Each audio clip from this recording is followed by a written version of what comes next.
Hey guys, this is Seth at Q Sales Inc. and this is a virtual inspection by video. We're going to start this machine up and run and operate it, and then we're going to inspect the major components.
Okay guys, the 2006 Case 445 CT track skid steer loader.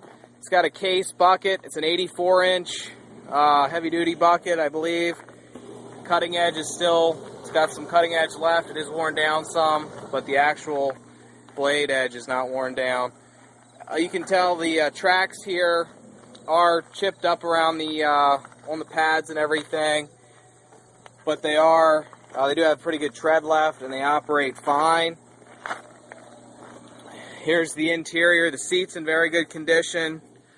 It's got a really good seat in it, and the rest of the interior is good. It is missing one piece of glass there, and obviously it's missing the door.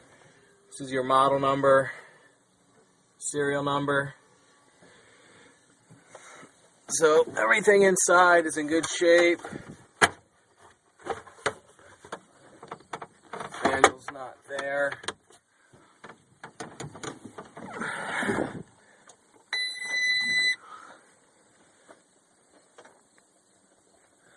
You can see there it's got 1,000 hours on it, 1,014 hours. This machine does have the hydraulic quick coupler for putting other attachments on, so you never have to get out of the machine. The other track is chipped up, as you can see. All the sheet metal's in nice shape. There's nothing dented seriously or damaged really bad there. The engine compartment, everything's in good shape down in the engine compartment. It's clean and no leaks or anything. So it's a very good running and operating machine. Ready to go to work. If you have any questions, feel free to send me a message. Thank you. Hey guys, thanks for viewing our videos. If you have any questions, feel free to send us a message. We can ship these machines pretty much anywhere, so if you want a shipping rate, feel free to contact us. And thanks again for watching. Have a great day.